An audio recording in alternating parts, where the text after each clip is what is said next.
So next let's look at how this equation works.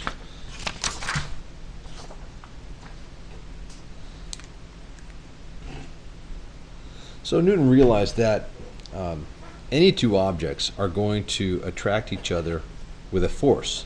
The force is gravity. And the force of attraction is going to happen along a line, an imaginary line that is just linking the two objects. So there's a force this way on that one and a force this way on that one. And so really it's the same force, same amount, acting on different objects in opposite directions. So you kind of see action and reaction. This is the third law of motion happening here, but just get the idea that both of these are affected and there is a distance between them. The distance is the orbital radius if we're talking about the orbit of a planet. This could be M1 and M2. And it could be anything. It could be the sun and a planet orbiting the sun. We can imagine an orbit. This could be the Earth, and it could be the moon orbiting the Earth. This could be the Earth and a satellite in orbit around our planet. Anything, really. So here's getting back to the equation and how this works. Masses M1 and M2 are attracting each other gravitationally. And we can figure out how much force there would be. So let's say what we have is, I'm going to look at a slightly different example, not something orbiting something else, although it works for that, you'll see that. I want to see how much force of gravity there is between an apple and the Earth. So imagine the Earth, and this is going to be a bit of a silly diagram. Here's Earth, and we have an apple sitting on the ground. Definitely not drawn to scale here. Let's see. Apple sitting on the Earth. And so we need to know a couple things in order to make this equation work. First of all, where is the apple? So we actually look at this distance r as a radius of an orbit most of the time, right? But it's truly measured to the center of each object. Well, the center of the apple is real close to the ground. How far away is the ground from the center of the Earth?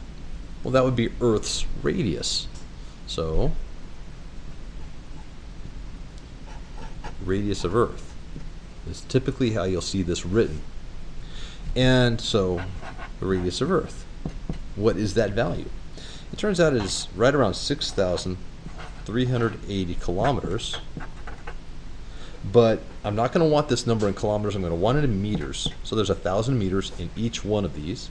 So I'll just add 3 zeros to that number. 6,380,000 meters is Earth's radius in meters. Here in America, we put commas every third digit. If you're European in nature, then you just leave spaces. Never mind that. So we also are going to need a couple masses. We need the mass of the Earth and we need the mass of the apple. Remember, M1 and M2, those are masses. Well, we have mass of an apple, and I don't know, a good large apple might be 250 grams.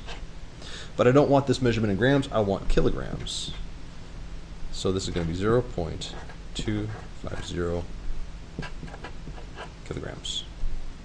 This marker is on his way out. Sorry about this. All right, and we need the mass of Earth. And this one is a number that you can look up in your textbook or online. You know, the source is going to be unimportant.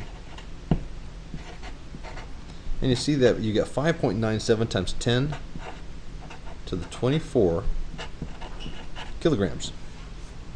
Okay, this is a number. This is one number, not two numbers. This is one number written in scientific notation. And if you're not familiar with scientific notation, come and talk to me. It's a skill I can help you with. Once you see it, it's very easy to deal with. But you need to think of this whole thing as one number, not two. Okay? It's a big number, by the way. What this essentially means, of course, is you look at that decimal point and you're going to move it 24 spaces to the right. So you move it this way 24 spaces. You have to add a whole bunch of zeros and make that number really huge. Okay, fine. But now, what is going to be the force of gravitational attraction between these two objects? So looking back at this equation, force of gravity is G times M1 times M2 divided by R squared. But we need this. What the heck is this capital G business, right? We'll get to this solving this problem in just a second. Let me put it right here for us. It's capital G.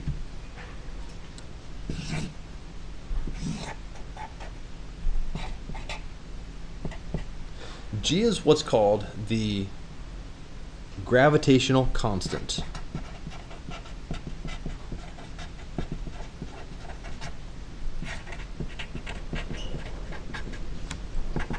That's its name. And it is just a number. It has units with it, but it's a number that makes this equation work, and it makes it work anywhere in the universe. That's why sometimes this is called the universal law of gravitation.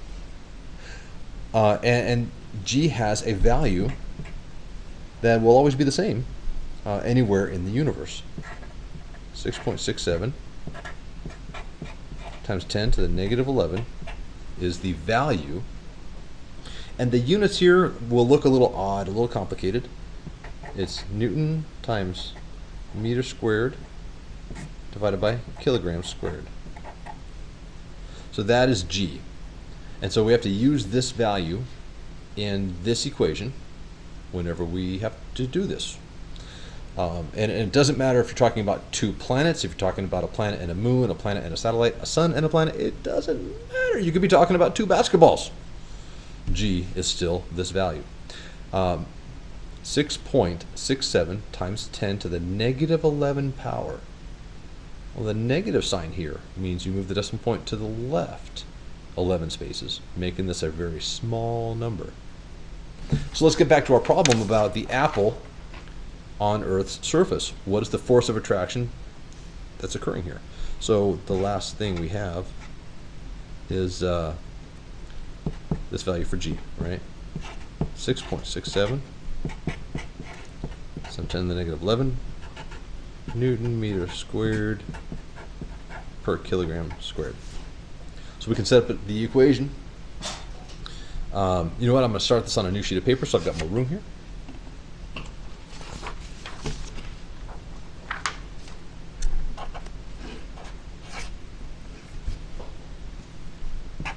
So the force of gravity, and this force, of course, is going to be affecting both the apple and the Earth. Forces really always occur in pairs. Another way to think of this is really a force. There's only one force, but it affects two different things in different ways. So G, I'm going to write the G first. 6.67 times 10 to the negative 11. I'll include all the units the first time, but generally you can stop writing these meter squared per kilogram squared. Okay, there's G. And now I need M1. And I said that, well, it really doesn't matter which is which. The way I've drawn it here, M1 would be the Earth. So I need the Earth's mass, this number. So I have M1. 5.97 times 10 to the 24. Come on, give me a 2, 4. Sorry about that. And this is kilograms. And then M2 will be the mass of the apple, which I said was 0.250 kilograms.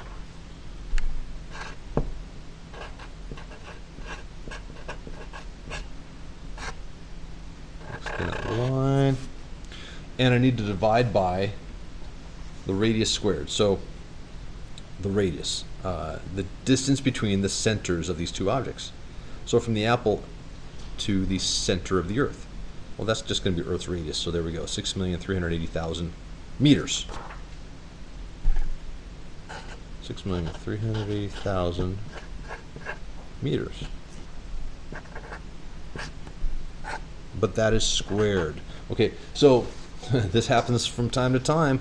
You have an exponent in an equation, and sometimes the exponent accidentally gets left off when you're solving an equation. Watch that. Be careful of that, so don't lose track of that guy. And when you crunch all these numbers, it isn't so hard to do on your calculator. You end up getting 2.45 newtons. There's our answer. That is the force of gravity acting on the apple. It's also the force of gravity acting on Earth that's caused by the apple. Remember, it's a relationship. You got both things happening at the same time. All right. So, okay, good. That's interesting. We can use the equation. That is how it works. There's something interesting I'd like to look at, though. So, for comparison.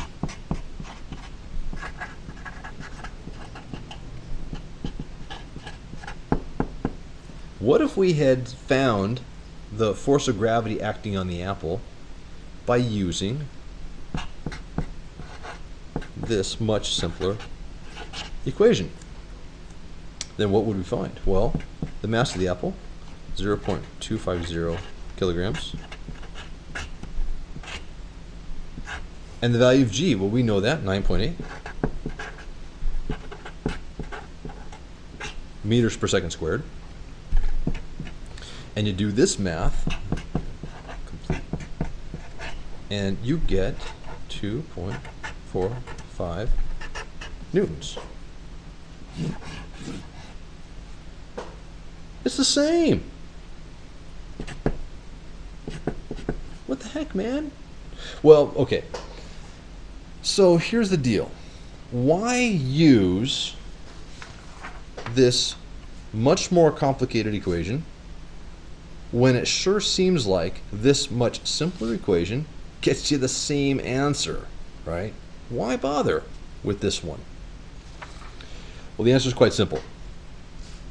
This one only applies to something at or very near Earth's surface. This thing right here. G is 9.8 meters per second squared at or near Earth's surface.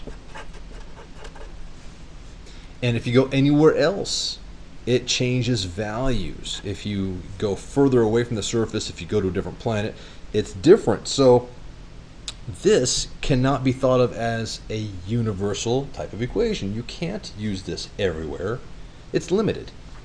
But this one, you get to use this anywhere you want. As long as you know two masses, you know the distance between the masses, then you can find the force of gravity between those two objects. You're good to go.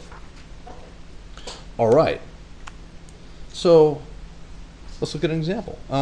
Why use the more complicated equation? What if you wanted to find the force of attraction between the Earth and the Moon? Let's look at that. So the example with the apple on Earth's surface was a little, I don't know, it was interesting, but maybe a little simple. Let's get something bigger here. If we have Earth in the center, there's the Moon orbiting Earth. All right, now not drawn to scale, obviously, but there is a radius, a distance between them, and we have some masses. So, looking at this problem, mass of the Earth, again, 5.97 times 10 to the 24 kilograms. We need the mass of the Moon. And the mass of the Moon, turns out, is 7.35 times 10 to the 22 kilograms. And we will need this value of r in between them. So the orbital radius of the Moon around the Earth is going to be 3.85. These are things you can look up. I do not expect you to memorize this. 3.85 times 10 to the 8 meters. If you were to look up this orbital radius of the moon, and it gave you the number in kilometers, you just convert. It's no big deal. So with these values, I can find the force of gravity between the Earth and the moon. Here's the equation. M1 will be Earth. M2 will be the moon. I think this marker's just about done, isn't it? All right. Let's switch colors here. And so I have my gravitational constant, 6.67 times 10 to the negative 11. I'll do this one more time for you. Newton meter squared per kilogram squared. Okay, there's G. Now I've got mass of the Earth, 5.97 times 10 to the 24 kilogram. I've got mass of the moon, 7.35 times 10 to the 22.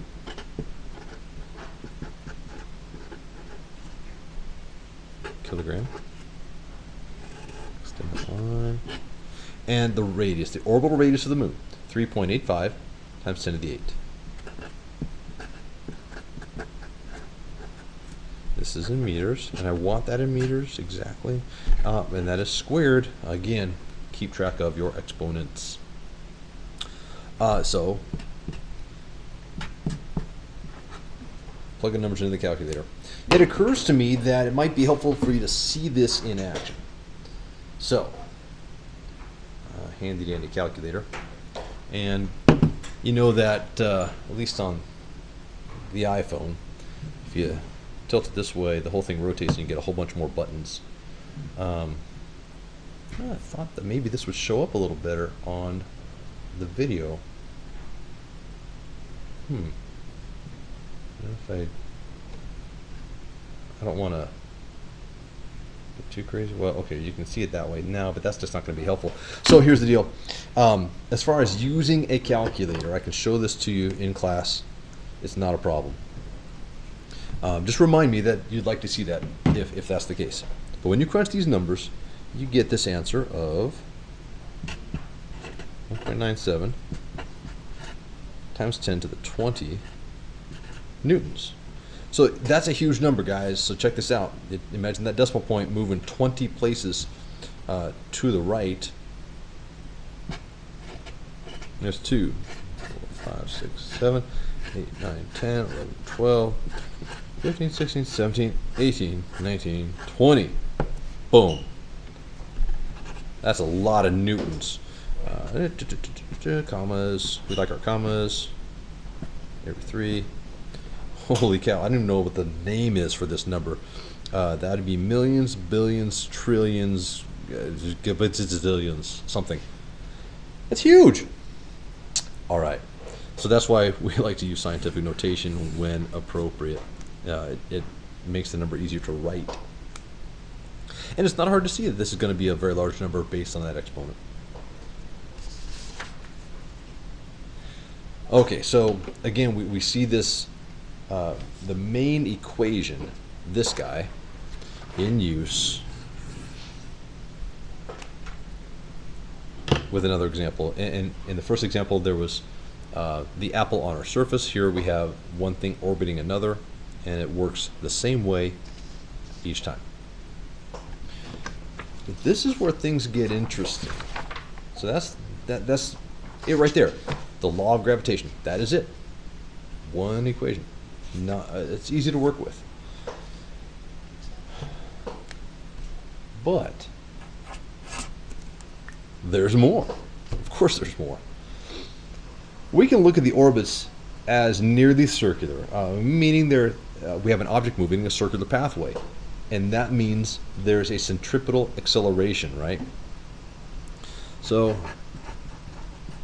recall that centripetal acceleration is equal to the speed squared divided by the radius of the circle. Well, how could that orbital speed be calculated if this is an orbit? So if we imagine an orbital, a circular orbit, and this is fine to do. So we want to know, for a planet orbiting the sun as an example, what is the velocity right there? And that velocity will be working with the radius to determine a centripetal acceleration. There's a radius here.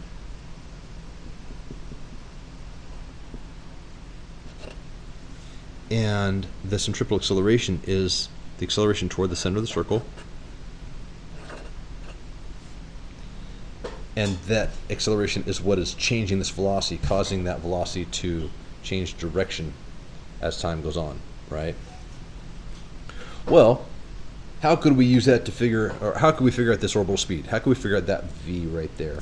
A velocity, any velocity, is real simply a distance traveled divided by time. I said velocity. Really, we're talking about a speed here. In this case, one easy thing to look at is how far does the planet move in one orbit. So the distance traveled in one orbit sure looks like the circumference of a circle. Capital C for circumference.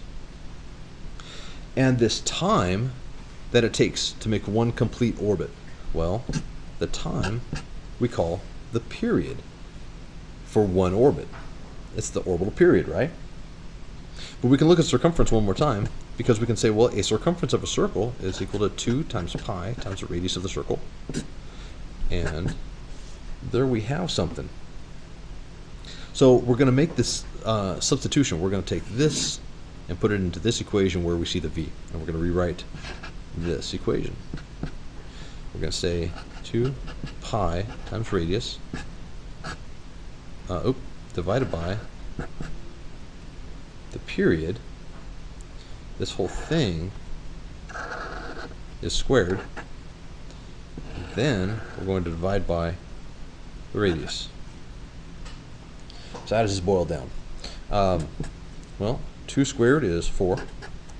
Pi squared is pi squared.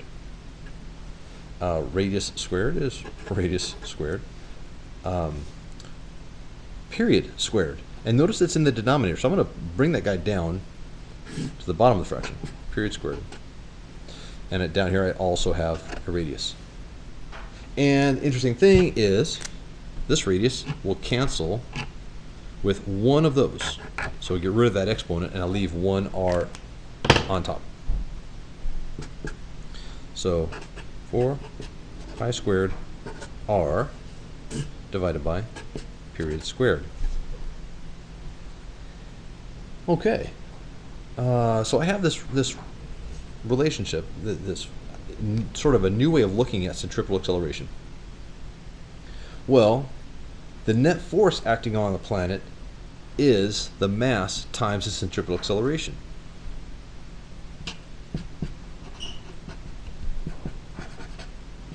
This is just writing Newton's second law for a planet in orbit around the sun. The net force is a force acting toward the center of the circle.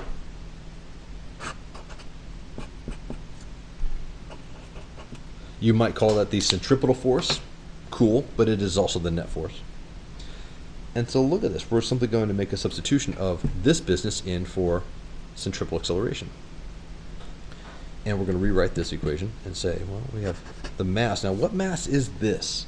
This happens to be the mass of the planet, right? Mass of the planet times 4 pi squared r divided by the period squared. And that's equal to the net force acting on the planet. But wait a minute. What's causing this net force, right? If we have a planet orbiting the sun, well, this net force pulling the planet toward the sun, that force right there, isn't that the gravitational pull of the sun? Well, of course it is. So net force is really a gravitational force. A gravitational force is this guy. right? Well, of course. So where m1 could be the mass of the sun and m2 could be the mass of the planet, and what we're going to do is set these two equal to each other. I'm going to set that up on the next page.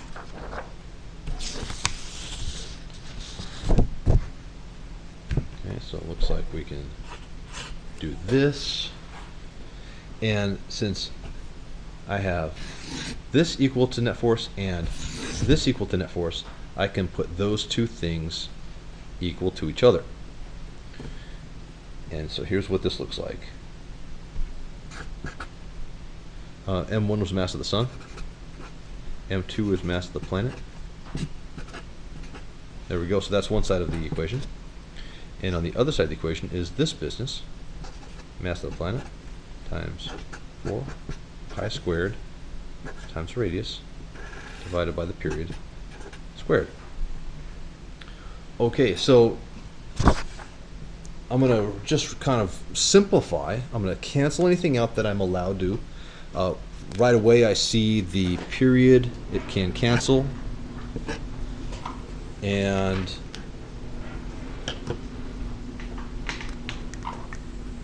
what I want to do is sort of simplify and get rid of fractions if I can. So how I get rid of fractions is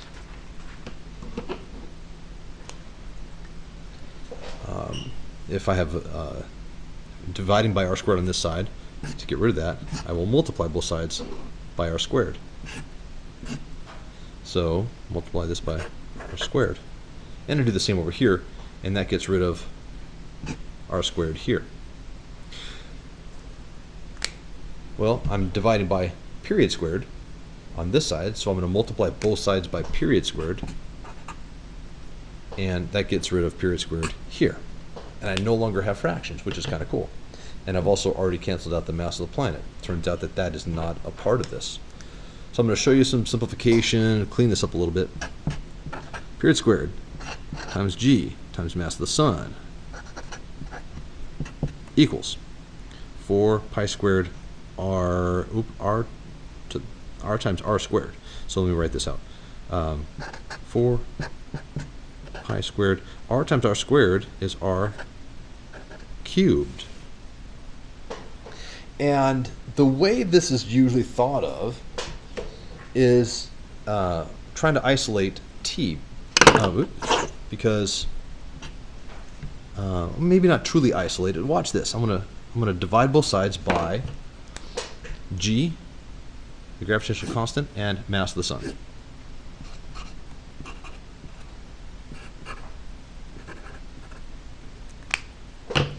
So here we've got cancel, cancel, cancel, cancel.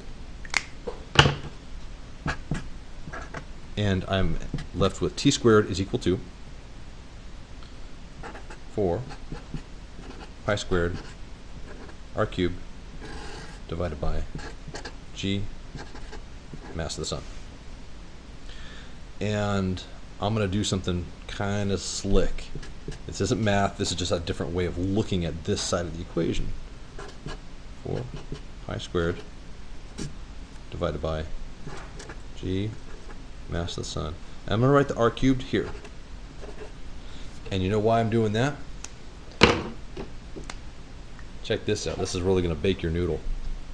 See how I've got period squared there, and I've got r cubed there, and I've got some unknown in between, some multiplier. That should look real familiar. That should actually look just like something you saw in a previous video, right? Where, I actually don't have it handy at the moment, where you had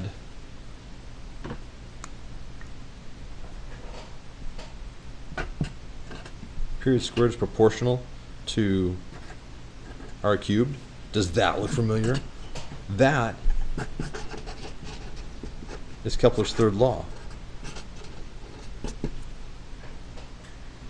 That's one way of looking at Kepler's third law. So using Newton's law of gravitation, we can see more clearly how Kepler's third law works. We now know what goes here in front of the r cubed. And really, it's not even left to look like this. It's sort of, if we take the square root of both sides, we get the period of orbit of any planet or satellite is equal to the square root of this whole thing. Well, I'll show you that. Square root of 4 pi squared pi cubed divided by g mass of the sun. And so when you break this down, the square root of 4 is 2, square root of pi squared is pi. You get 2 pi. And you're left with r cubed divided by g divided by mass of the sun, all under the radical.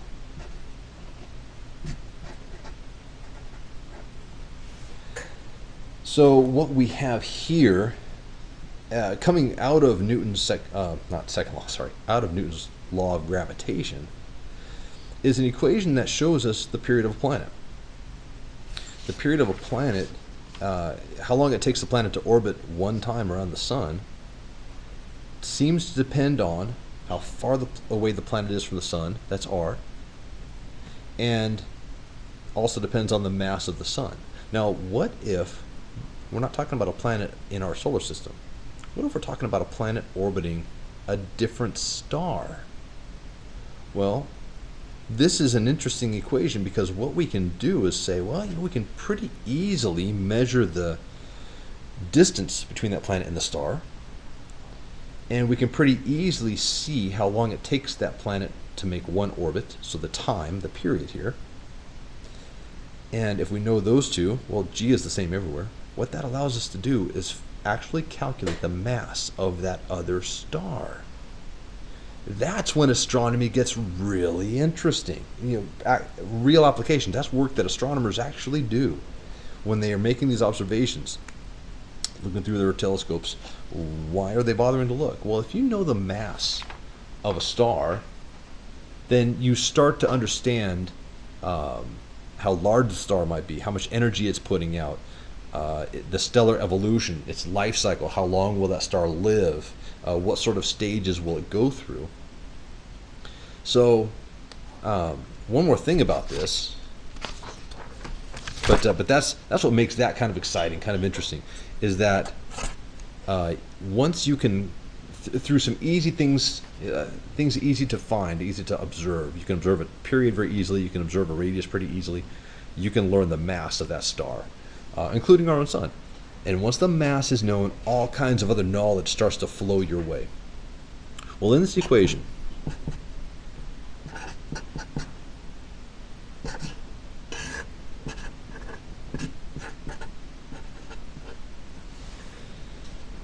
I want you to notice how the mass of the planet does not affect its orbital period. You don't see mass of the planet anywhere in here. It canceled out pretty early on. So it doesn't matter how massive the planet is. Its period will only depend on how far away it is from the star and on the mass of that star. So, but this equation also works if it's not a planet orbiting a star. What if it's a satellite orbiting a planet, or a moon orbiting a planet? It still works. The period of orbit of the moon, let's say, can be found